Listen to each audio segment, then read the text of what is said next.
7 o'clock, I will call this meeting to order. We have established a quorum with all of our regular members. And if everybody could stand for the pledge, flag is in the corner. Pledge allegiance to the flag of the United States of America, to the republic for which it stands, one nation, under God, indivisible, with liberty and justice for all. Yes. Are there any added agenda items?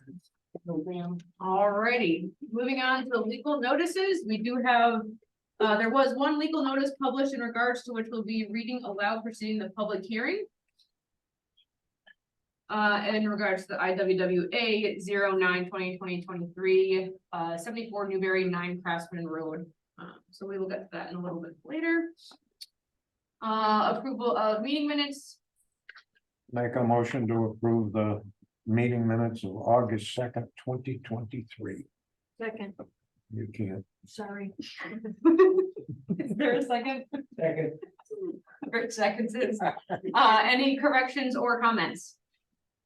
Hearing none, all in favor? Aye. Fabulous. Abstain from Alan. We have no new applications to be received, so we do have one to receive. Yes, new application. Oh, yes. I haven't pulled it down on my computer, sorry. We have one new application we received, IWWA 11-2023 for Borup Road, approximately no address assigned yet for map 114, block 17, lot 016. For a permit for a new single family construction with a barn and a pond and regulated wetland and upland review areas. Owner is Douglas J and Angela E. Miller, applicant J. Ursery, agent of J.R. Russo and Associates. That's it. So this application was to be received, but Mr. Sri, if you'd like to tell a little bit. If I might. I'm not For the record, Yeah, there's a chart. yeah, you're speaking of Russo and Associates, and I thought I might just, and I'm not gonna take much time, but just to give you a brief overview of what this application's about. There is some disturbance, and I thought maybe it would be helpful in terms of you making a determination whether you thought a public hearing might be necessary. This is a property, it's on Borup Road, right up at the very north end, right next to the trolley tracks. It's on the east side of the road. It more or less backs up to Newberry Village and the subdivision houses that were part of that Newberry Village property. I think some of you were on the Wetlands Commission when that went through. The property that it backs up to, Newberry itself, is here, and then there's two subdivision lots. This part of Newberry Village is all conservation easement. If I remember right, there's 80 acres or somewhere thereabouts of conservation easement. So I brought some copies here. There should be enough for everybody if you want to just kind of pass them down. I highlighted the information that's on here. Basically, the wetland line delineated is shown in blue. The area of the house is here. This is in brown. There's a barn here. And there's a little bit of disturbance. The disturbance is associated with the driveway crossing right at the road. And there's a ditch there. And if you've ever driven by there, you may have seen the ditch along the side of the road. It's actually something that Doug's father installed himself back in the 60s, I believe he said. Doug Miller grew up next door in this house. All of this property on Borup Road was part of the Borup family property. It was purchased by Roger Borup in the 40s. And it's still basically, I think, all in family except for this one house. There's another house kind of diagonally across the street, which is also part of the Borup family, if I'm not mistaken. So there's a little bit of disturbance associated with this dug ditch, which is a wetland. This was flagged by Rick Zulik. It's about 620 square feet of fill here. And then there's a little isolated wetland right here, just off the left-hand side of the house. It's just over 700 square feet, which we're proposing to clear and fill that area. In terms of some replication mitigation, we're showing a proposed pond over here to the very northeast side. And that area is about 6,000 square feet. So it's substantially larger than the two areas that we're disturbing.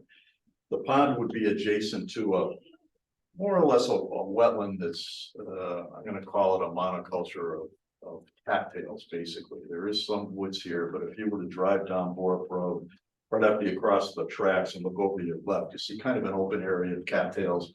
There is some water in it. We had a lot of rain this summer. I was there last week. There was a little bit of water. This would give it a little bit of diversity. This would be a little deeper, be some open water and a little different habitat than what's currently there. And we would hope that would more than make up for the little bit of disturbance that we've got here. But I know in the past where we've had applications where we do have some disturbance in Bill, you know, you have considered a public hearing. So I wanted to just quickly go over this with you so you could see it and get a feel for it, decide whether you wanted to do that tonight versus waiting another month and then deciding. So if anybody has any questions, I'll be happy to answer for you.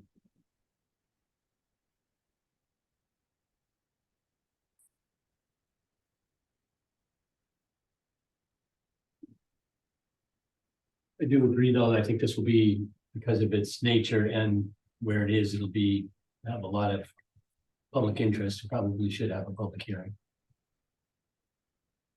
I don't know what anybody else thinks. I would agree with that. Yeah, kind of, we're making next applicant do it, so I mean, it's a bigger operation for sure, but I agree, it's kind of moist out there. I know that's what you've done. in the That's past. going to be implied, it's moist. Very similar, really, in terms of the land itself to what you had in Berry Village, very flat, high water table with isolated wetlands and uplands scattered throughout. And this is a very similar piece of property that you have here. It's about 6 acres, a little under 6 acres in total. But there is a little bit of disturbance to get on it with the driveway. This little isolated well just to the side of our house. Vernal pools.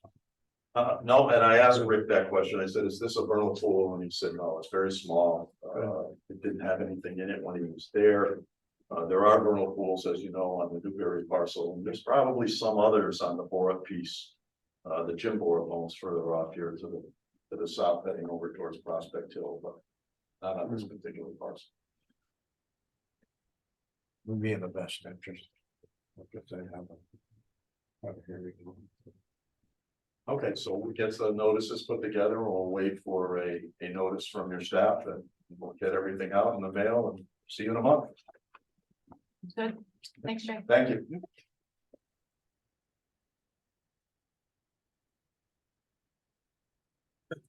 All set with that? Yes.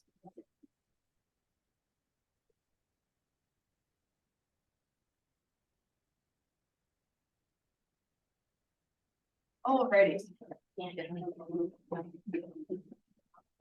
Yep, moving on to the public hearing.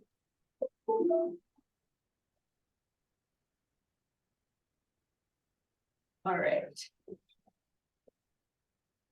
So this is a public hearing for WWA 09/2023 74/9 Craftsman Road, map 093, block 19, lot 06, 09, and 010. Request for permit for construction of a new business in the regulated wetlands and upland review area.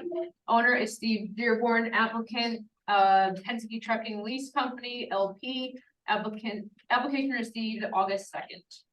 All right. Do we go to the share screen? What did we do last time? Yeah, pull up whatever you have open. So go open it here. Yeah, open it first and then you can share the screen. I want to show everybody can see what you've got. While you're pulling that up, I'm gonna read this super fun script. Legal notice? Yeah, with a date on the publication. I forgot the cover. Isn't that all in here? The publication, I'm sorry, the publication. Here's my grant. I'm gonna read that into the record. Somebody- All right, so the legal notice, the East Windsor Inland Wetland and Watercourse Agency. The East Windsor Wetland Watercourse Agency will host the following public hearing on Wednesday, September 2nd, 2023 at 7 p.m. Details regarding how to attend will be published on the IWWA Commission's agenda and will be made available on the town's website. IWWA 9/2023 permit to conduct activity in regulated wetland. Applicant is Penske Truck Leasing Company, LP, wishing to construct new business, considering of 2 buildings, including a parking lot at 74 Newberry Road /9 Craftsman Road, map 093, block 19, lots 6, 9, and 10, zone M1. Full copy of the application is available on the IWWA Commission's webpage on the town's website. All interested persons may attend this meeting and provide verbal and written comments regarding these applications. Journal Enquirer edition, August 21st, 2023 and August 28th, 2023. All right, Yeah, so this we'll- one. yeah, that'll be the whole screen. Other documents that are still shared. Kurt and Pick, can you just confirm that you can see the screen that's being shared? Yeah, well, I just got Penske Rental Logistics public hearing on application IWWA. Fabulous. Okay, We got it. all right. Thank you. Time for the script. Welcome to tonight's meeting in the East Windsor Inland Wetlands Watercourse Agency Commission meeting. My name is Rebecca Davis, the chairman of the commission, and I would like to take a few minutes to explain the format of today's meeting. Also be advised this meeting is being recorded on Zoom and will be posted on the town's website. Tonight's meeting will be composed of two parts, the public hearing and the public meeting. During the public hearing, the first thing we will do is read the public notice, which I've already done for the record, and then we'll list and briefly describe the documents received in the file. The applicant will then present the application to us in detail, which will allow the commission members and the public a better opportunity to understand what is being proposed.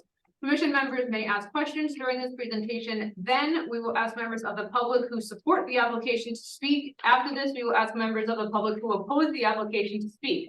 Lastly, we will allow those who do not wish to be classified to support or oppose the application to come forward and may ask for any additional online comments. If you wish to speak, please raise your hand, wait for the chair to recognize you, and then either unmute your microphone if you're on the computer, or can you just confirm we don't have anybody in the waiting room? Yeah. Unmute your microphone, then come forward to the podium to speak. Please state your name for the record and speak into the microphone. You don't have the microphone, but all of the overhead mics are working. Address all comments to the chair and not to the applicant directly or the members of the public. Be advised that this is your opportunity to ask questions and make comments on the application, because once the hearing is closed, no additional testimony from the public or applicants will be permitted. After this, we will hold a public meeting. We will deliberate on the applications submitted to us and decide how to act on them. The commission may accept the application as submitted, approve it with stipulations, conditions, and modifications, table action for future meetings, and rare cases deny the application. 3 alternative votes of the commission may generally required to approve an application. You need to leave the meeting before any decisions are rendered. You may call the planning and zoning office, planning and development tomorrow at 860-623-6030 to get the results of tonight's meeting. Let's begin. Tonight, that's what. Yep. So we'll begin. Tonight we're holding the public hearing. I'm not going to repeat that for the third time. So let's see. So plan set is the land development plans issued for the IWW wetlands permit. Site plan approved for 74 and 9 Crafton Road, East Windsor, Connecticut, 06088. Prepared for Penske of 5 Capitol Drive, Harrisburg, Pennsylvania, 17110. Prepared by LB Companies, 100 Constitution Plaza, 10th floor, Hartford, Connecticut, 06103. Dated July 25th, 2023, 48 pages. Don't worry, I'm not reading all those. All right. Let's see. Plans have been received August 23rd, 2023 at 51 pages and posted online no later than September 1st. Stormwater management report for the proposed automotive development. Also prepared by BL Companies, July 2023, and revised August of 2023. Revision posted online no later than Friday, September 1st. All right, at this time, we'll hear the applicant's presentation. All right, Take it away. thank you. For the record, my name is Megan Hope. I'm an attorney with Altrin, Pearson and Glastonbury. I'm here tonight representing Penske in the referenced application for regulated activity. Tonight, you're going to be hearing from a couple of our different team members. We have Tim Poole, who's our professional engineer with BL Companies. We also have Sagan Simcoe, who's our senior project scientist who delineated the wetlands. conducted the site visits. And we also have two representatives from Penske, John Woltanger, who's the Director of Facilities, and then also Jeff Alvarez, who's the Senior Regional Facilities Manager. So they're here as well to answer questions that the commission has. As the notice indicated, we are here for a public hearing. Our application was received last month, and the commission determined that what we were proposing was significant, and based on that, we did send out the required public notices and post a sign, and all those materials have been submitted to Danielle in her office. Our application consists of activity within the upland review area. And what I'm gonna do right now is just give you a quick overview of the site. What I have on the screen before you is the site that is currently under contract. It's about a 32-acre site in total, which is the complete area that's outlined in both dark red and in the dashed red line, which is currently owned by Mr. Dearborn's entity. Penske is proposing to buy the easterly portion, which is the 19.06 acres. So that's the area highlighted in the dark red.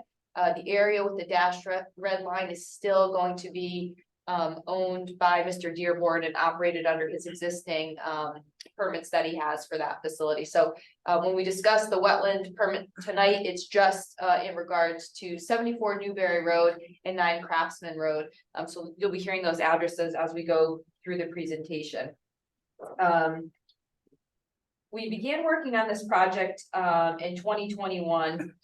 In March of 2022, when we were actually getting ready to file the application with the Wetlands Commission, we became aware of a cease and desist order from the Army Corps of Engineers, which was recorded on the land records. We did some more digging and discovered that at around that same time, there were some local town wetlands violations also associated with 68 Newberry Road. We contacted the town, and they indicated that from their jurisdiction, all those wetlands issues had been resolved. When we went further and contacted Army Corps and EPA, those violations were still open on their end. So we've spent this last year working with Army Corps and EPA, moving towards a resolution to close out those violations, which are still associated with this property. They'll pass to the next property owner at the time of a closing. So it's not, you know, something that gets extinguished. You need to resolve it. So we've had several meetings with them. It's been challenging because a lot of people within our Corps EPA keep retiring. So we've gotten close to somebody and worked through all the projects. Then they retire, we get passed off to another field office. But we've gotten to the point with the Army Corps and the EPA where they've agreed with our wetland delineation, and they agreed in principle with our mitigation plan. So we felt that it was appropriate now to come to this commission and apply for a permit for regulated activity, knowing that we know where the EPA and Army Corps are going. So we felt that it was time to get this local permit. And of course, afterwards, we still have to go to them and kind of close out this issue. And what they'll do at the end of it is issue an agreement of consent, which will close out that notice of violation that gets recorded on the land records. And so it's all resolved from their end. So I just wanted to give a little context because a lot of what we've done has been reviewed by Army Corps, and Tim and Sagan will talk to that as well. What I'm showing on the screen now is an existing conditions plan. It's an aerial plan of the site. Again, what we're purchasing is highlighted in this orange color. The blue color is Namrick Brook. It runs generally north to south in the easterly portion of the site. The yellow dashed line is the limits of the 150-foot wetland upland review area. We obviously have wetlands associated with the brook to the east side in the upland review area. And there also are wetlands associated with Mr. Dearborn's property. So those are located here. And there's also a man-made wetland located here, which is a drainage swale in this location here. So when you're seeing this yellow line, that's the limit of the 150-foot upland review area where we are proposing to have work. What you're seeing on the screen now is a rendering of the site. So this is Tim's site plan, but we've colored it up so that it's a little bit easier to read, especially on the screen.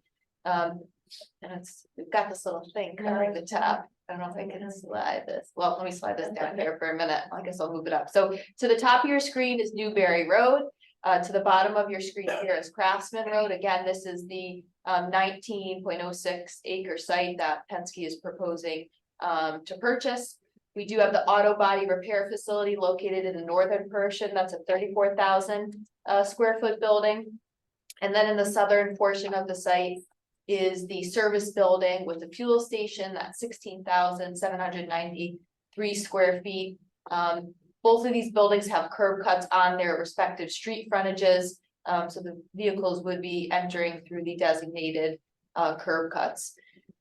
We are proposing some mitigation largely around the brook area, which was what we had discussed with Army Corps. So when you're seeing, sorry, I gotta move everybody. When you're seeing this sort of lighter or paler green color over here, that's all the area that we're mitigating. And Tim will discuss that a little bit in more detail in his presentation, but what we're working to do in that area is really restore that wetlands area and that brook area to what it was previously. We've had a long history of disturbance on this parcel, mostly associated with farming. And part of the task that Army Corps had us do was go back to all the different aerial photos and see all the disturbance that had happened over time on this parcel. So what we're left with at the end of it, with our proposed development, is that we've greatly enhanced this wetland corridor that has been on this parcel since the beginning. This guy. You can minimize that. Oh, Tim, Kurt, Yeah, they'll Okay. still be able to see. okay. Yeah, I could see it. Okay. So. All right, sorry, Kurt. Okay, so just to reiterate, I know some of this was mentioned in the call to hearing, but we have submitted substantial information in support of this application. Our narrative maps, the deep the deep form that's required. We have Sagan's Wetland and Watercourse evaluation report. We do have an endangered species and habitat assessment. We had our full site plan set with the original date of July 25th. That was revised August 23rd, and that revision coincided with the first set of comments we got from the town engineer. So the most current plan set has that first round of comments incorporated into that. We have the stormwater management report. Again, we submitted that in July. We got comments from the town engineer and incorporated those comments in the August revision that we submitted. We did submit an alternative site plan, which is required as part of the alternative analysis when a significant activity is found. Our abutters list. And then I just listed here all the items that have sort of come since the application was received, which was the August 14th memo from the town engineer, our response to those comments with the revised materials. As I mentioned, the sign affidavit, certificates of mailing have been submitted. And then we have the town engineer's memo that came out recently in response to those revised plans, just a few comments on there that we don't have any issues. Tim will touch on with that, and then Danielle's memo as well. So that all those materials sort of constitute what we've submitted into the record for this application. So I think with that, I'm going to pass it over to Tim. Do you want to switch seats, Tim? Sure. Or do you want me to just pass them out? So you can. That works. Yeah. Oh, marvelous. So I'm actually gonna go back up to the proposed site plan. I think it'll be a little easier to see everything with color here. I think the existing lot, we had a pretty good overview. The only item that I would like to add is just that, we did check for FEMA flood zone. There's no flood zone on the property at all, not even around the brook area. So the existing lot, as far as the floodplain goes, checked out really nicely. For the proposed development, I'm going to focus primarily on the wetlands and the stormwater component. We did have a pretty good overview on what the project is as a whole. So specifically, with the development, we're using the majority of the upland area, and certainly a good portion of the land in the upland review. The same colors apply on this plan. The dashed yellow line represents the upland review. The blue line along the east is, it is the flowing water course. The majority of it is named Rick Brook, and then an unnamed tributary going up here towards the north and towards our site. And then the magenta line, which is a little hard to see, it's kind of buried under some of our other colors here, is the border of the vegetated wetlands, both on the east side of the site, around Name Rick Brook and the tributary, and around here in the southwestern corner around that informal drainage channel. With regards to our development, you know, we do have quite a bit of work in both in the upland area and the upland review.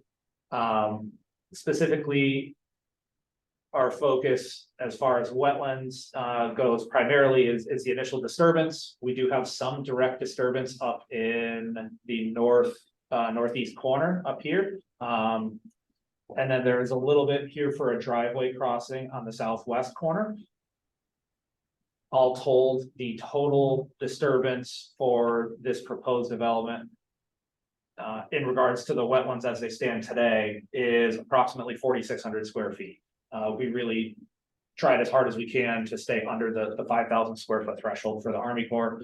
And then as Megan mentioned, we also have the historical impacts that we worked to come up with a good resolution for. And that represents, you know, this faded green area. So we have a mitigation area in the neighborhood of an acre on the site. So certainly compared to our immediate proposed impacts, it's well in excess. You know, we're almost 10-to-1 ratio. But it's largely to also work to offset some of those historical impacts. This mitigation area is focused primarily along Name Rick Brook. The Army Corps really identified that area as their main concern. They did recognize there were some other areas on the site that had some impacts, but based on the discussions with the Corps and review of what those wetlands were, they felt that there wasn't a significant value in restoring them. It almost would cause a little bit more disturbance in the long run by rerouting the pathways of the flowing water. They felt the value was really focusing on the main body of Name Rick Brook and the immediately surrounding areas, trying to revegetate it, get a lot more of the wildlife habitat around the brook and help to cool the waterway. That's really where the value is for both plant species and any animals or insects. So that's really where we focused. And what we show with that faded green area is all of the areas from the wetland line up. That is actually outside of our limit of grading and other improvements for the site.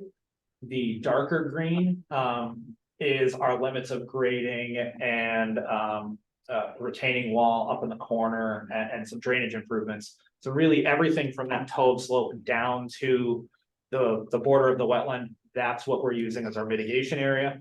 And everything from that wetland line into the brook, we were not touching. We're letting that naturally revegetate. The mitigation area that we show does include a mix of trees and shrubs that are known to be good wetland species and foster benefits to wildlife habitat. And we are supplementing that with a wetland seed mix. And when combined with the agricultural soil here, we expect this will really fill in very nicely and really take hold and reestablish as a wetland resource area pretty quickly and provide that immediate benefit to Name Rick Brook and the unnamed tributary.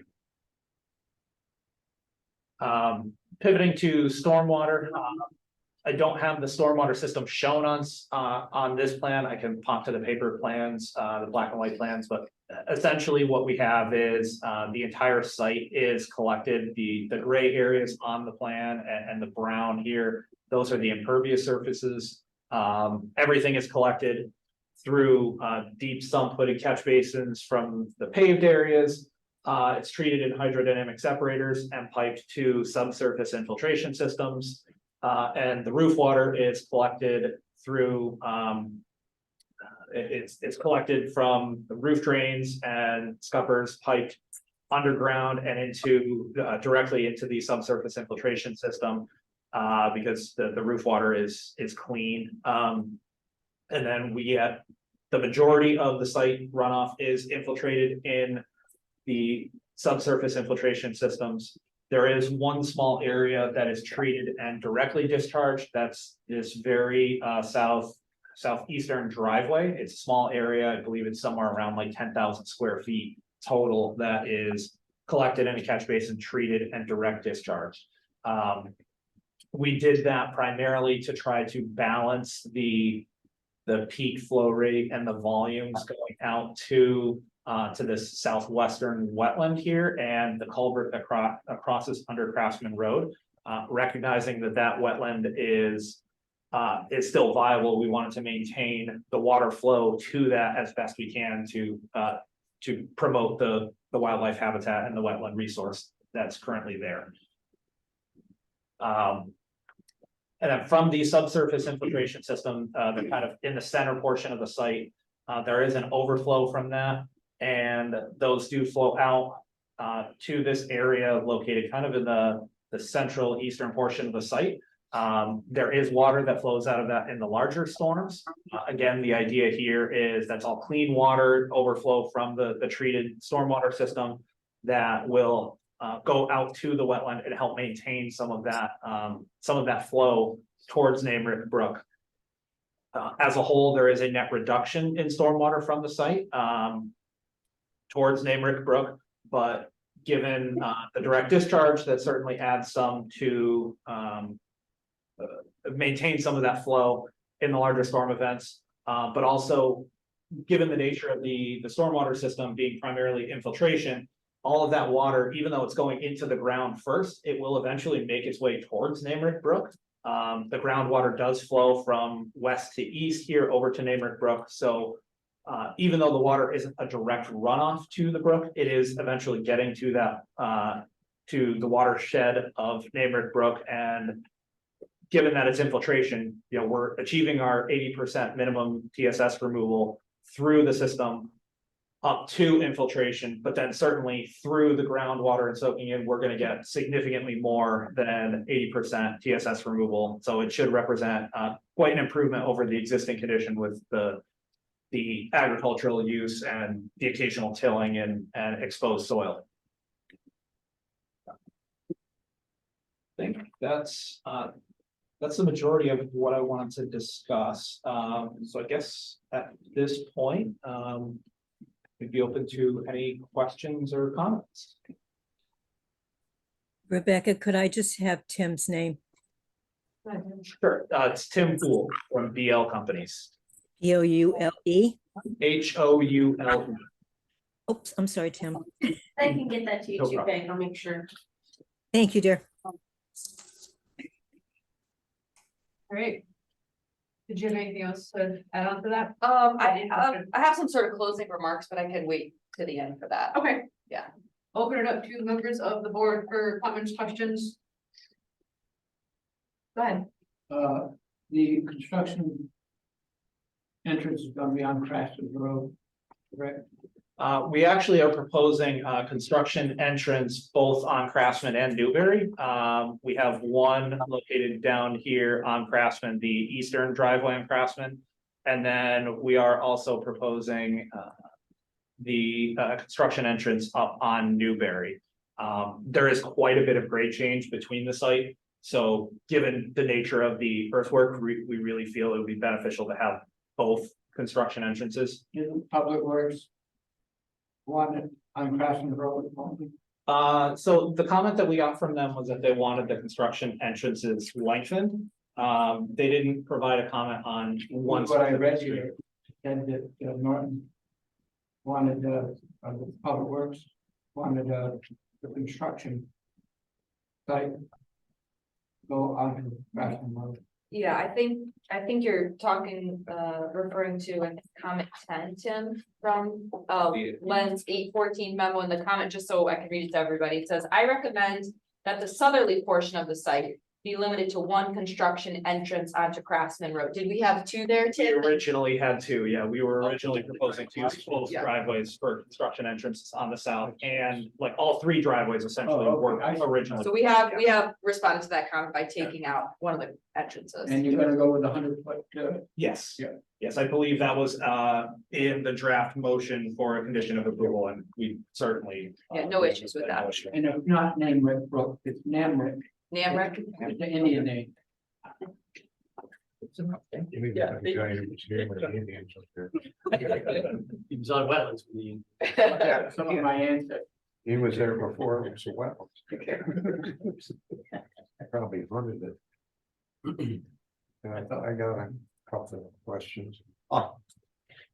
Is your body shop, I say, gonna be a Connecticut licensed facility?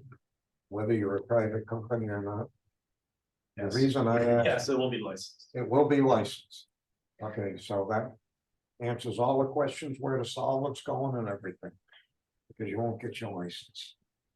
And do we need a construction easement, I mean, a conservation easement for the mitigation area to protect it, or?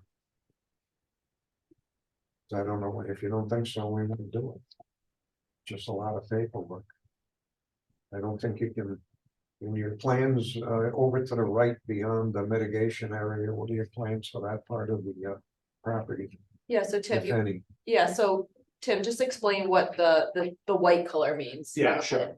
So everything that's not colored in, all of the white areas, that's all outside of our limit of work, outside of our proposed footprint of development. Specifically on that eastern portion, really. We're doing the development impact is really the dark green. That's our permanent footprint. And there's no intentions to do anything east of that. In fact, This is that all the area farming. east of the brook, there is a clearing in there. There's some woodlands in there, but we also discussed with the Corps. Right, um, this area. it's not Yeah, It's not formal mitigation area, but the intent, we're letting all of that Okay. go back to a natural state. So over time, it will revegetate and turn back to. Crops. Yeah. we're not gonna farm that. I didn't think it were, I just didn't want to make sure you. And I think I did ask this last time, but just to ask it again, there's a culvert coming off of Newberry Road. You guys are just gonna re-channel that, right? Correct, Yeah. yeah, so it's actually visible, it's hard to see, Dash but line. the dash line right across the top there, Yeah. that's it's two 24-inch pipes right now. That does fall right under the northeast corner of the body shop building. We're rerouting it to go more or less parallel across the northern portion of the lot. And then it's going to outlet through a head wall just northeast of our driveway. And then we have a graded conveyance channel from there. And over time, that very well could turn into a wetland resource as well. Okay. Any other? So a few questions, but to start, so that little finger of wetland on the neighboring property to the west. This one? Yeah, Okay, and if you look on Google Maps, and you can also kind of see it on yeah, it's right here. there, Yeah. you can see that little discoloration of where the water flows across your site and into Namrick Brook. Oh, this. Yeah, and it's almost an intermittent stream if you've seen it. Through different seasons and everything. So there's quite a bit of water coming there. And then further, I guess it would be south, so just above where your 9 Craftsman is on this thing, there's another right through there. Not showing there, but in previous violations and walks on the site, also runs pretty well most of the year into Namrick Brook. So I'm just curious if you could speak to, how that water, what's going to happen to that water now? Sure. So that was one of the areas that we really focused on in our discussions with the Corps. Certainly those areas were historical. Like you mentioned, they could have been intermittent water courses through various iterations of the work on the site. Based on the latest set of information that we have from the site visits and discussions with the Corps, the majority of the work that was done on the property for Mr. Dearborn's to remain all of the water that's over there between the improvements that were done and the existing basins, the outlet for that primarily goes south through this wetland that comes onto our property and down and under Craftsman. In really extreme events, some water does kind of flow, breach over the edge of this small finger here and does kind of flow through the site. But it's not common at this point, based on just the disturbance that was done through the years for the agricultural use. We did discuss with the Corps the benefits of restoring that or kind of leaving things as they are. And they felt that given the extent of work done on Mr. Dearborn's property and the improvements that were required over there for those violations, as well as the installation of that the man-made channel along the southwestern corner, restoring that flow path back through the site really is just trading places, one wetland to the other. It wouldn't necessarily add any value back in, because that wetland does now exist currently on that southwestern corner. So based on the direction the Corps was leading, that's more or less how we came to this point. Really just focusing on what was there today. And Tim, if water does come out of this little basin here onto our site, we can handle it within our Yes. system? Yes, so our site is all down gradient, we're all downstream of that, so if anything does still breach that system and come down, it will flow over the vegetated surfaces into our site and get captured and treated in our stormwater system, and then eventually will make its way out to the brook, either through the pipe discharge or through infiltration and groundwater flow to the brook. Can you talk a little bit more about the detail of how the water is treated and what structures are treating? And Sure. So all the stormwater through the paved surfaces is collected in deep sump and catch basins. So we're getting our initial treatment right in that initial collection structure. Everything from there is piped downstream to hydrodynamic separators. So I think here we're proposing their contact units. They're a mix of either their Cascade or their CDS units, but essentially it's a manhole designed through water flow to separate out the solids and hydrocarbons. So through the flow in the structure, a lot of the sediments will all settle out into the sump of the structure. And the way the structure is designed inside, any hydrocarbons or floating debris gets trapped, and water, it gets trapped kind of in like a cone that's inside the structure. And then as the water level builds up, it will flow out the outlet pipe. So the sediments and the floatables all stay contained within that treatment structure. From there, water will flow out the outlet pipe down into our infiltration system. That is sized, the two systems that we have are sized to balance the pre and post development peak flow rates, but they also provide stormwater treatment as well. We don't take credit for that infiltration in our calculations that are in the stormwater report.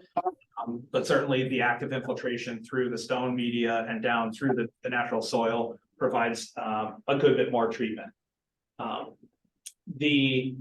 The Contact hydrodynamic separators we size specifically working with Contact and their field tested data. And the units that we have, the target that we need to hit is 80% removal prior to or through the active infiltration. And those units alone on this site were achieving rates in excess of 90% just on their own before we factor in the catch basins with the hooded sumps, any infiltration. So by the time water leaves the development, whether it's through a piped outlet or through infiltration into the soil, we're in the upper 90s, near 99.5% total suspended solid removal. so with that comes a maintenance schedule. Is there somebody that would like to speak to what their experience is and what we would, I don't know if you guys have any other sites like this, but how is that maintained? How often does it need to be maintained? I'm just going to make sure it gets maintained. Sure, What so, happens when it's not maintained? sure. So, in our stormwater management report, I believe it's the last appendix, I want to say it's appendix H.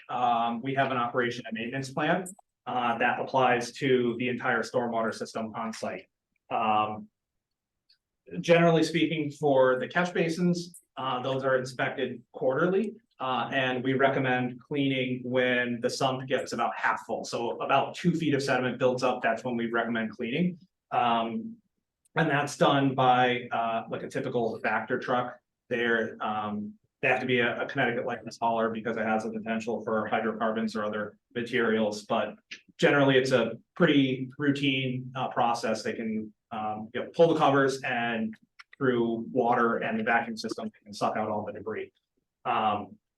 The hydrodynamic separators are actually a very similar process. The way they're designed, when you open the cover, there is an access port that goes right down through the center that they can use the Vector truck to go down into the sump of the structure and clean out the debris. And measuring the sediment accumulation would happen the same way. The specific units themselves have individual sediment amounts that are allowed to build up. That's posted on it's manufacturer data that is in the stormwater report as well. The infiltration system, we recommend inspecting once a year, which is primarily just popping a couple of manhole covers that are located in strategic locations based on manufacturer recommendation, just to see if there's significant sediment buildup. If it's more than a couple inches deep, then we recommend cleaning out those areas, and that primarily consists of using water jets to kind of flush the system out and push all the sediments to one end where then it can be vacuumed out. All of that, like I mentioned, is in our operation and maintenance plan.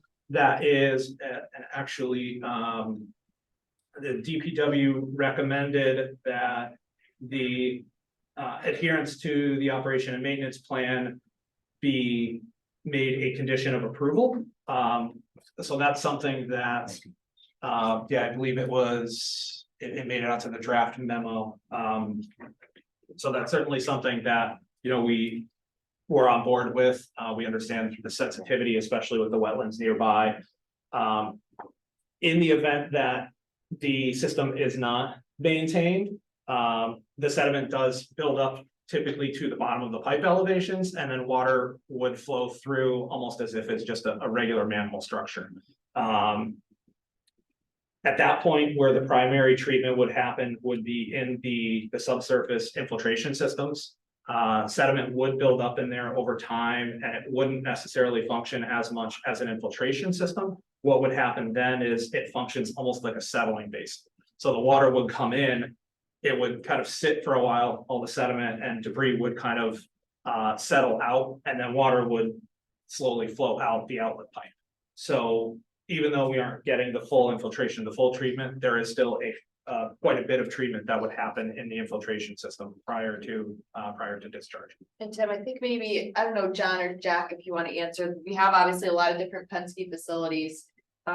Typically, when you have a stormwater report like Tim has with this sort of operation manual, are you hiring a contractor and giving it to them, or how are you implementing it? So we have an environmental department. Okay, Once we build the property out, that gets handed over to our environmental department. They contract whoever they need to manage the system, whether it's quarterly, bi-yearly, whatever, however it's gonna be. Can you just state your name for the record?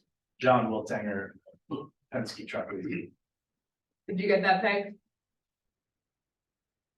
I hope so. I just made a note. Okay. Once it's on the record. Thank you. I did not, Rebecca, but Danielle, I think is. Yeah, I wrote it down for you. Thank you so much. Point business card. Take care. And I have one more question, and I did miss that condition. I was gonna hope that was in there, so that's good. So the fuel station. Talk to me about that. I mean, obviously where that is, that's things, if there was going to be an issue, it would flow directly into the Emmerich Brook and it wouldn't have to travel far. So how is that protected? Sure, so right now, with the location of that system, Yeah, just circle it. it is right here behind the service building. It's this kind of, you know, the square here is the actual fuel system and the canopy. The smaller rectangle off the back, that's where the underground tank would be for the fuel. That is outside of the upland review area.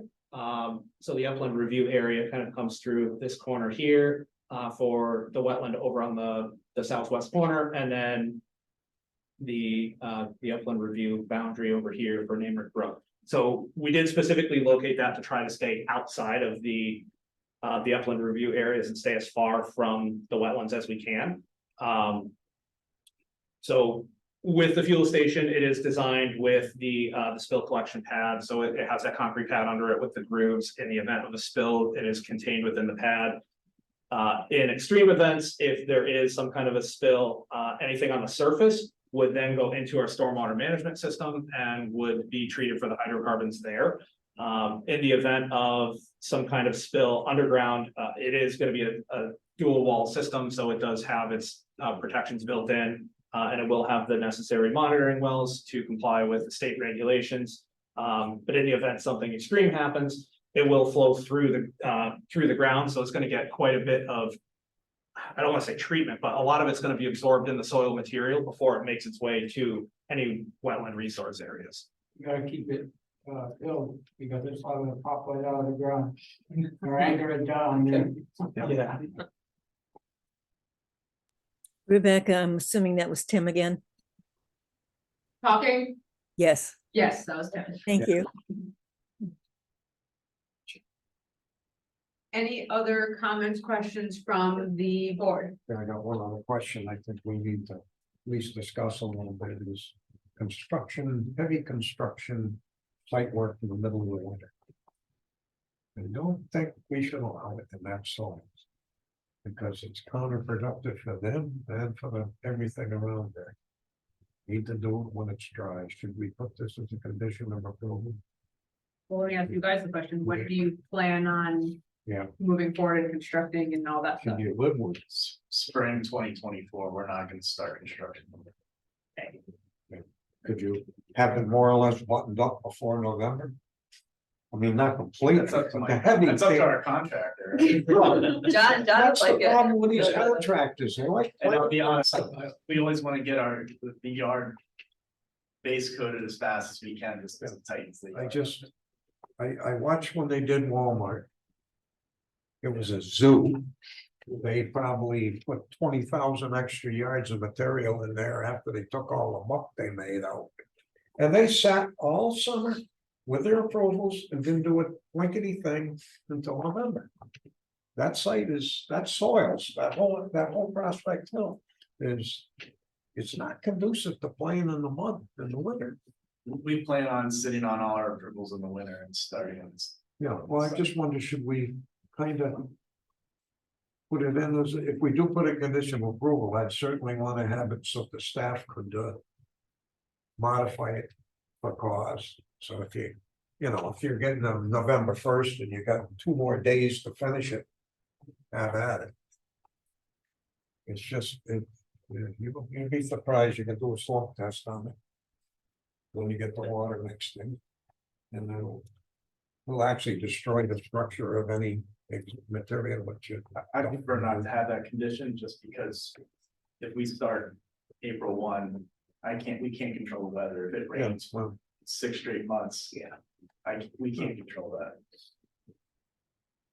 Yeah, I kind of have that hesitation too. I don't want to put those restrictions on them. I'll shut up then. Well, no, knowing that they are You bet, planning on Lauren. doing it in the drier months, but again, Yeah. can't control the weather and everything, but. Any other comments about that? Figured I'd throw it out, because I do it every time. Because we had that other one. Over there on South Water Street, that ended up being a mess. Because of it. That one was, the other condition we did have, the conditions of approval on Leonard wanted is 100-foot long cracking pads. Yes, and they've already addressed that. They've so agreed to we're that. fine Well, with it's that, gonna yeah. be a condition anyway. Yeah, Because it's listed here. It's in that soil, you're gonna be glad you did. 4 loads of stone isn't gonna break the bank. Okay. I hope. Because you'll have to charge more for the truck. I'll read it. when I do have we this. get too, everything that is ready. printed on our- All right, any other comments from the board? If not, I would entertain a motion to open it up to the public. So moved. Second, Second. Okay, we will open it up to the public. First, we will start off with. Oh. Oh, sorry, all those in favor. Bye. I'm sorry. Yeah, we always do that. We'll open it up to those from the public who are in support of this application, and then we will move and open it to those who oppose the application. Did we vote on the motion yet? No. yeah, We just did, I yeah. didn't know that. I didn't hear it. I'm getting old. I heard you in my left ear. That's good. That's my bad one. Any public that would like to speak in support? Okay. Do we have anybody new online? I think it's all just us. Yeah. Nope, we are good. Who's the iPhone? I'm not sure who the iPhone is, but if iPhone. Well, anyway, Anyway, Okay. okay, we will open it up to members of the public who oppose the application. If you could raise your hand and then you can stand up to the podium and again, just state your name for the record. Would anyone like to speak?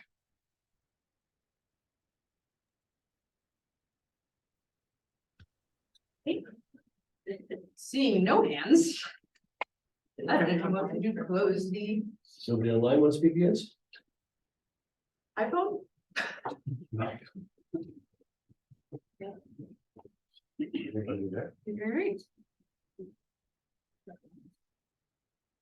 And I would entertain a motion to close the public.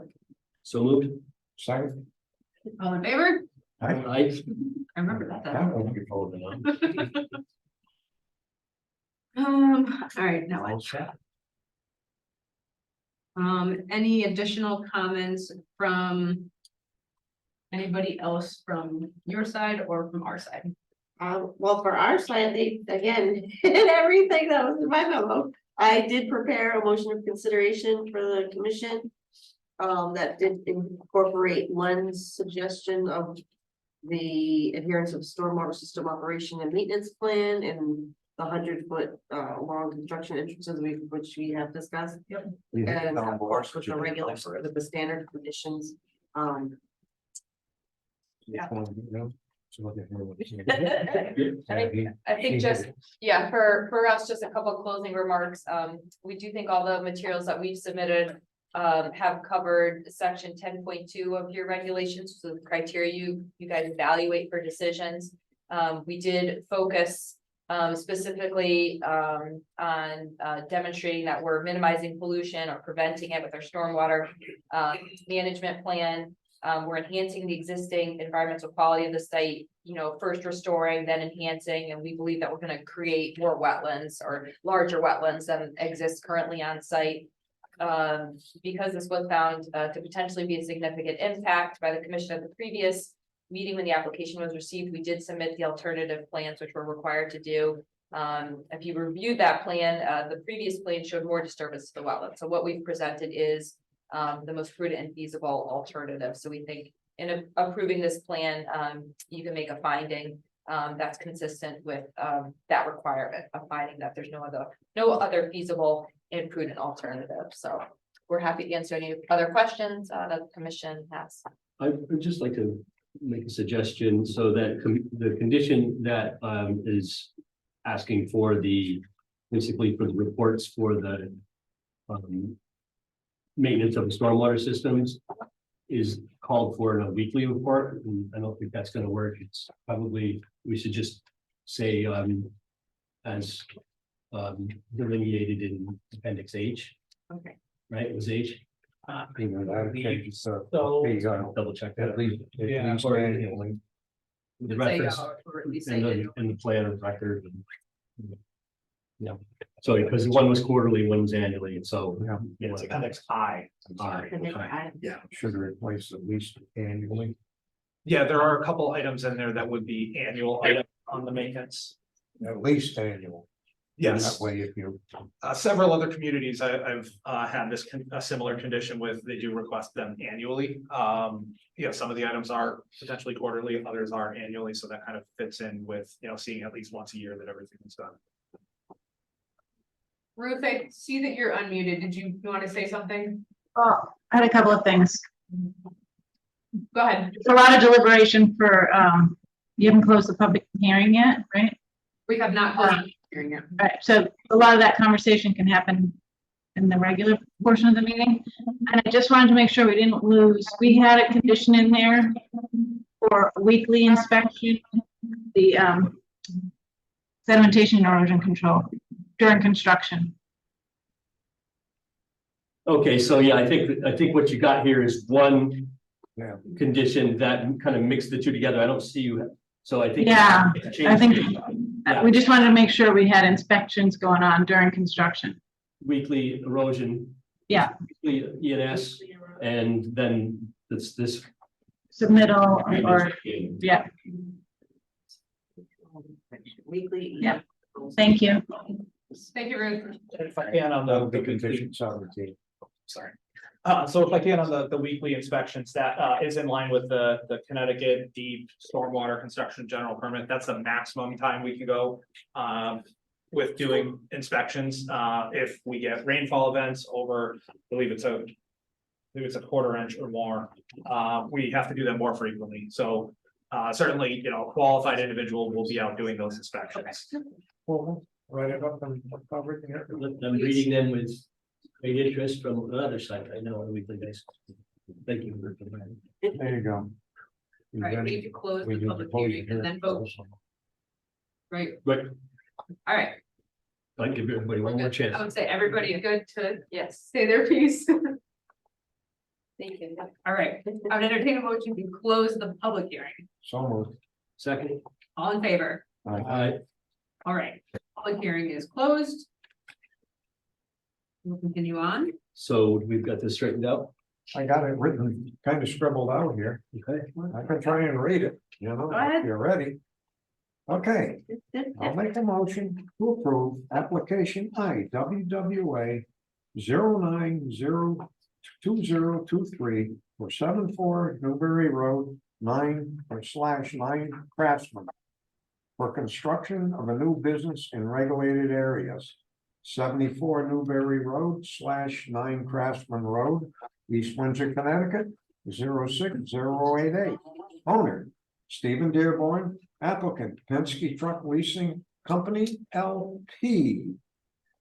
As shown on plan set prepared by Penske for 74 Newberry Road /9 Craftsman Road, East Windsor, Connecticut. Dated, map 093, block 19, lot 006, 009, and 010. Prepared by BL Companies, sheet AL1 to LP, including 44 pages, dated July 25th, 2023, revised August 23rd, 2023.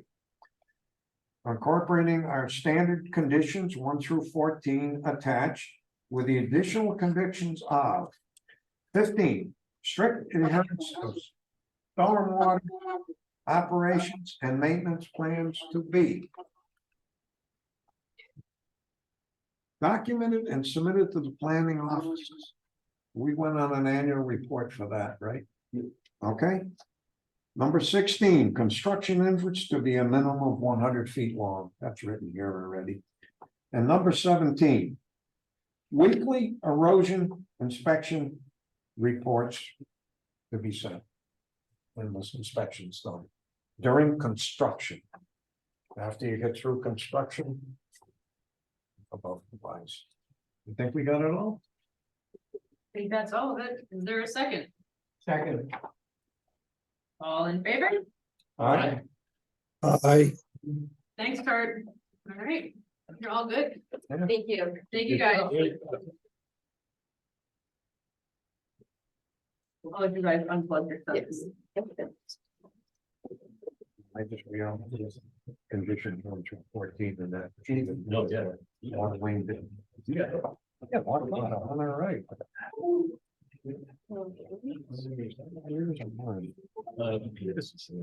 think it is too, more than.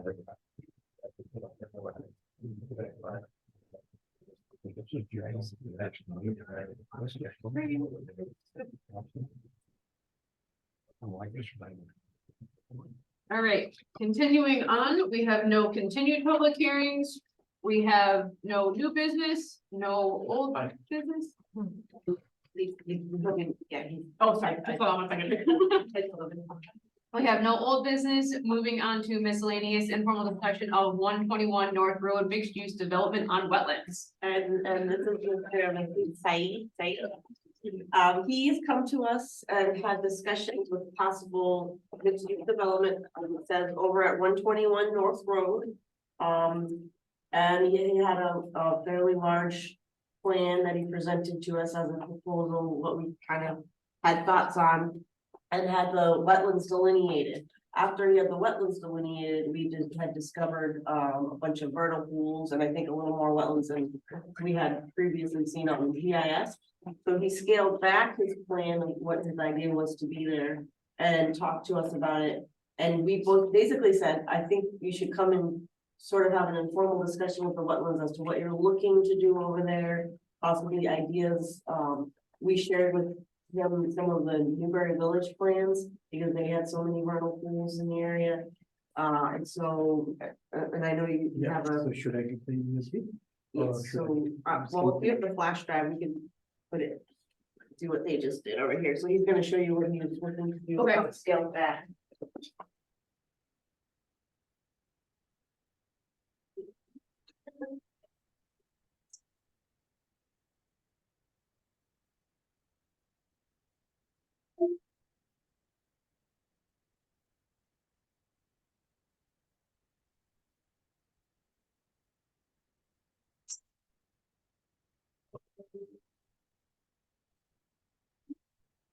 The last one. The last one. Yes. And this.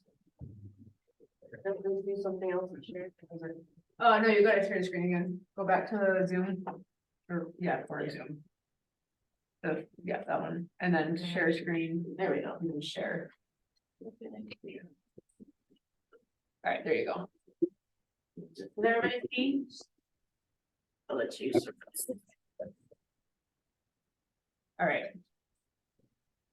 Everybody can see this on the screen. Dotted area, we didn't know, in fact, when I started this land for the search and, for the delineation and everything.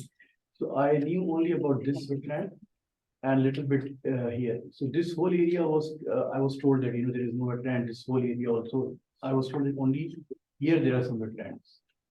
And, this all dotted is wetlands actually. And the land behind it is wetlands, here it is all wetlands. The thing is, this is 121 North and, we want to develop, and what the idea what I presented was a mixed use community style development. So that, when I'm giving the residents comfort enough that they don't need to go outside the community for, every small thing. So the idea was I will make it a gated community. And then this will be the small commercial area, about 21,000 square feet. And then this will be the condominiums building, 36 apartments, three stories. And then it will be the townhomes, luxury townhomes.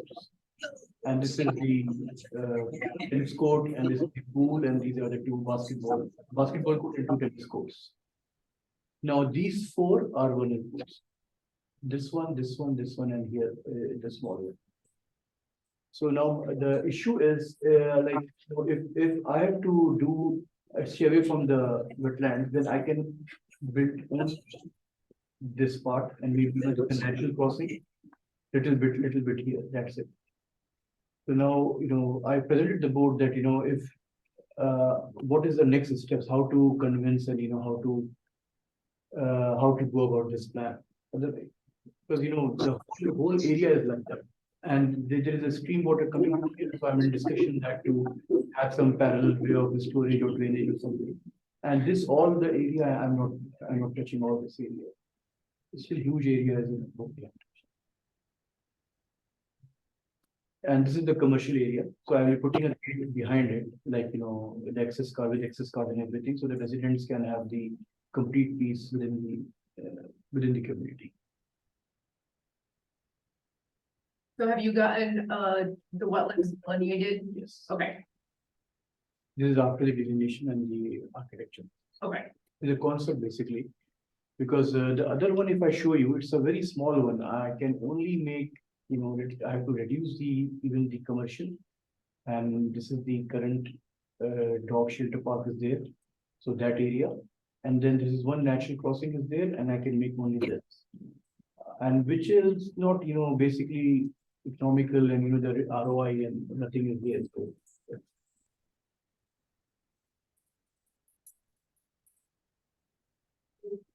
We didn't really know, we advised as much as we could with them talking about scaling, but thought perhaps either. Any ideas? Throw out, yeah, because there is keeping back. If I'm scaling it back. well, no, I'm saying Yeah. what you're saying is both the free implementing. So basically, if I'm scaling it back, it can only do this part. About one second. Kurt, I'm gonna mute you.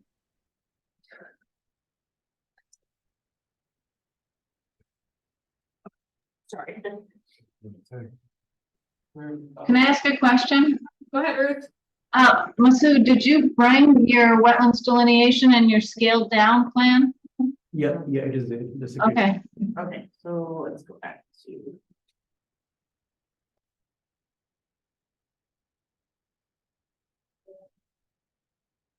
Which is The second class. this one. This is the scaled down. And even while scaling it down, there is this amount of wetlands that will be used, and then the buffer.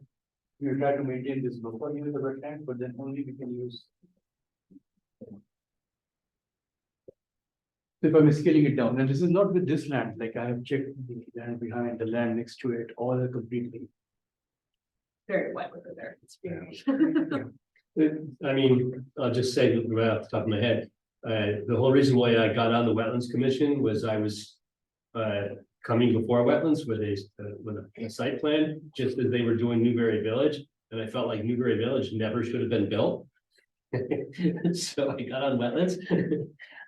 So I'm not crazy about this idea, I have to say. I think you are fine. My idea is, I just moved to actually to US, and I have not seen actually in Connecticut, maybe I have not been here around much, but then the community style living where, you don't have to travel distances, and, people feel very safe inside a gated community. They can, leave their children unattended, and, they have peace of mind that they are safe inside the community. Well, I get that, and I certainly agree with that philosophy, but it doesn't work for all pieces of property, And I think that this is a really, really wet piece of property. It rivals the Newberry property in its the amount of wetness. I mean, it actually has a brook through it.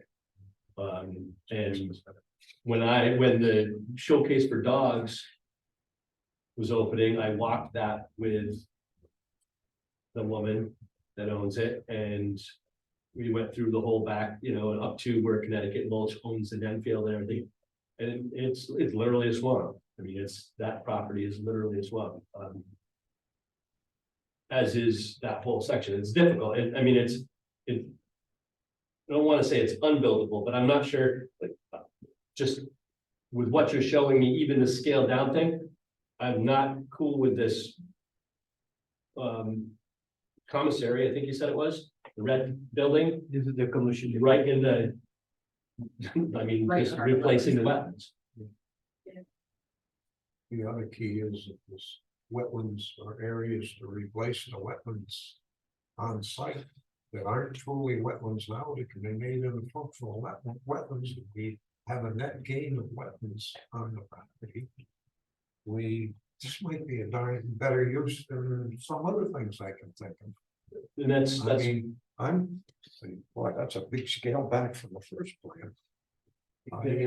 Yeah, You know, depending on how many, you know, vernal pools, how viable this wetland is, I mean.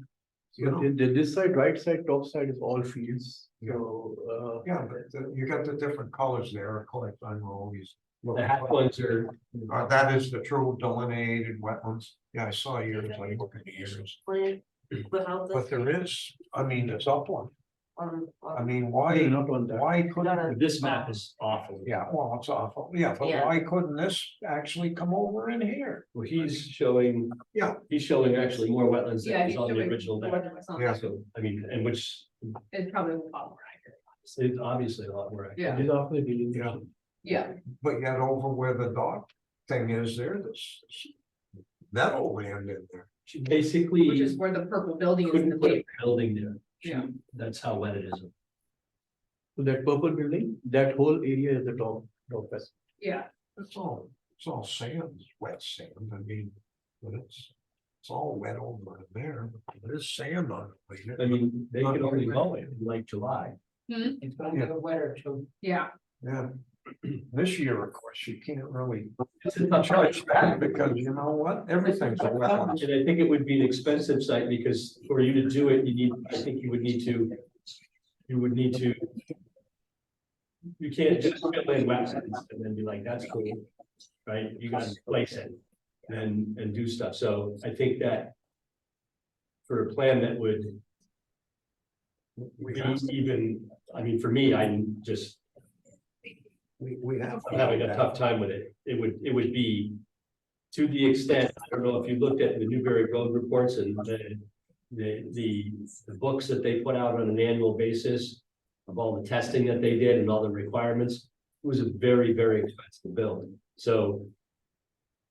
I would just say, I would look into that because the wetland stuff is going to be significant. Just to make sure that we're not just digging away in wetlands, replacing wetlands and messing up the wetlands, you know? And so I'm not saying it can't be built, I'm just saying I would want to see a very complex plan like the way Newberry ended up getting done. Yeah. Which is very expensive, and I don't think what your scaled down plan here would be economically feasible. That's your department, you're the expert there, but just from what others. Even Newberry had to give up a whole phase to get their thing done, and they put in what, 80, 120. So it was quite a bit. yeah, but they did fit in among the wetlands and the vernal pools and it's They relatively successful. And they got water problems in their basement. Oh, sure they do. a lot of- You're gonna put a full basement in a swamp, what do you think you're gonna get? But, again, Newberry, again, since we're picking on Jim, he isn't here, but, what else would you do with that property? It's zoned M1, but, hunt deer on it. well, you can hunt, well, you can't now with the houses on it, but, I mean, you know what, it's still. I think in the end, with all the tribulations we've had with it, it turned out to be decent and beneficial to the town. It can be done, And but I would think if we can do it without destroying good viable wetlands or replacing them, which we have done, because there was a site over there on Tromley Road that the wetlands were recreated and it turned out to be quite viable. But again, I agree with Al, you're gonna need a thick checkbook. But I wouldn't, myself, I wouldn't rule it out, you can't do it, no way, I won't say that. I think something could be done with it. It's just, is the cost gonna govern, you know, the means? If it's gonna cost you too much to do it, is it gonna be viable? yeah, I would be willing to see. Yeah. A lot of. Testing, a lot of, I mean, the design would be significant. So, Definitely need a good soil scientist. engineered. And with the background of mitigating, I would say you're gonna have to mitigate some wetlands, there's no other way in there. Yeah. Unless you wanna put a helipad in. And talking about a site that working during the winter, you could not get near this Oh, site. no, you wouldn't dare you get that in the You winter. can't even mow it unless it's July. You can't even mow it. Oh, this year, can't mow my lawn You either. couldn't mow it in July. Yeah, so if you did wanna go forward with this, I would say we definitely a very detailed plan, a whole stormwater management plan, and. You're gonna be taking a lot of wetlands away, so we need to see something to get those back in there and redeveloped. And testing for the vernal pools, Yeah, and all the testing, all the reports. that they get. pre-construction, post-construction, during construction. Okay. And that's got sewer there now, right? And gas and water. No, It's it got doesn't water? have water. Does not have water there. 6 5/8 hole in the ground. Don't think It's got gas either, does it? That's, I mean, that's not our. Gas, purview, but- gas Yeah. doesn't come down, that's nothing to do with us. It does have sanitary sewers, so you're not gonna contaminate any wetlands with that. That would be our recommendation. So I will get back to that. Okay. If they know it's impossible, I wouldn't do it. Nothing's impossible, Well, or so they say. it just depends how. Yeah, big the that is a lot of backlog is. It's a big piece of property though, but Yeah. something Full property. could be done, but They make a definitely need nice to see a golf lot course, of too. detailed. Reports and information on this. They got a golf course, I don't know if it's enough acres, how many acres? 43. Yeah, enough for a golf course. There you go. Well, that's permittable with a wetlands. Any other questions for us? No, just a, initial discussion, so. We have what to mention. Advance into it. So let's- We wanted to hear from, Discussion, yep. yeah. We were trying to explain it. so Just I want to have a initial feedback on that. Okay, of course. Just close out the PDFs first. No, Yeah, the PowerPoint, whatever those are. Yeah.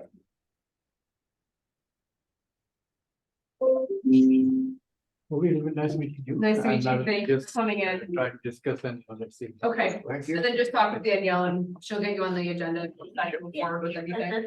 Thank you. Thank you. Have a good Thank night. you. Thank you. Moving on to agent reviews. I got a question. Oh, sorry, Kurt. Why was I muted through that? There's a lot of background noise going on. Oh, okay. Sorry. I couldn't hear a thing, Kurt, I'm sorry. Yeah, I said it out loud that I was gonna mute you because there was some background noise that we couldn't hear. Oh, okay. I thought it was something political, but that's all right. No, sorry about that. No, we're not mad at you tonight. All right, moving on to agent reports. We have 225 South Main Street self-storage adjacent to the waterway. Yes, and we have, well, I have a couple of You guys have documents in here, but it's self-storage unit. We did it as an agent decision because there is an intermittent water course along the border. Right here, on the top, on the very, very Oh, top. sorry, are you talking about? Well, everybody, I had one that was. over here, not here. Ditch was dug. No, that was the old one. Yeah. All the land pile, the door on into that ditch. Oh, okay, Down to the brook. gotcha. Did Well, did do a very good job. Oh, let's see. You have to go. Yeah, oh yeah. West of it. Or east of that. See, that was popular. Yeah, there's an aerial in here, I mean, I guess, Somebody was in there with that, cleaning that up. back in here recently? Oh, no, the house. Well, they need cleaning back. There's a proposed self-storage, some self-storage units going in, that'll be going for the PZC. And so there's, No wetland area. no, and so he provided a report by Mr. Dulick. And the report stated that the predominant wetland area consists of a small intermittent watercourse located adjacent to the property line. In southeast corner of the lot, and that it's been flagged. And the summary was that. The intermittent watercourse is the only regulated wetland feature on the lot, so we thought that could be an agent decision, it's not being. Nothing's going over where it is, as you can see. It's from very plans wet. and- What are we gonna do with all, Yeah, we got it. there's no stormwater plan for this thing. I mean, you got a storage facility, it's all pavement and roof. Yeah, Where's the water going? It's unfortunately, oddly enough, that's planning and zoning. yeah. Really? Yeah. Even with the wetlands on the, Well, right this, next to the property. this doesn't even show anyway. They're all to the side. And well, right, they're right in Nothing here. here. Can I, I agree. Oh, I know, Ruth, do something? It's pervious pavement that's being proposed for the property. That's why you don't see any structures. And so they're gonna have a hearing. Because they're using this pervious pavement, we require a special use permit. On the planning and zoning side. So they are doing some upgrades to the swale along Abbey to collect water. Not from the site, but from adjacent to the site. And then the rest is gonna infiltrate. But it's according to their design. So they did have a wetlands, a soil scientist delineate this? yes, there's Where- a Mr. Zulik. Well, there wasn't any, so it's no report to us. Here, packet. I know, that's a little, I'm surprised. That's just weird. I'm surprised, yes. Definitely shouldn't be an agent decision. Well, there's no wetlands on it. Yeah, there's no wetlands. There's no wetlands in there. I saw a tractor stuck in that field right next door. And it sat there for a month and a half. You couldn't get it out. That's because the drainage didn't work. There's no drainage in there. Because the pipe is buried. Oh, So it's a sand pile and it's Pipe wet and and buried. it's sand under All there. those fields are land tile, the drainage of that ditch. Yeah, That's my grandfather's farm. I believe it. And That piece of stand is still, or the Lasales farm. Or the Lasales Lasales is there now. Yeah, that thing's wet in there. oh, it's wet, that. It's soaking there. This is. Agree to disagree. If the soil scientists went out there, there's no wetlands on, there might be a wet property, but there are no wetlands on there. It has nothing to do with us. It is just an FYI at this point. Well, It's I have- soil, remember, wetlands is the soil, it's not, the soil, but it's Yeah. when you start putting surface water or rainwater into it. Because you're gonna pave it, right? Well, prime farmland, as far as I'm concerned. Yeah. Farmland. Real wet, but that's beside the. Okay, so that was the FYI. I agree, I'm shocked. I'm shocked. I think we gotta change the regulations. Well, that's not our regulation. State needs to wake up. Anything else for you to review? Ruth, which meeting is that going to be at, the special use, is that the next? It's not, it's the last, the fourth The 26th. Tuesday. Yeah. So Mr. Pippin, 26th. He'll be on planning and zoning. Ruth Ann heard it. All right, moving on, we have no conferences, seminars, or trainings. We don't have any correspondence. Is there any general board discussion? Having it all night. Yep, all right, moving on to public participation. Hello, public. Any comments? No, all right. Swiftly moving on. We don't have anything for executive session, so I would entertain a motion to adjourn. Make a motion, we adjourn. Second. All in favor? But 8.8 Peg.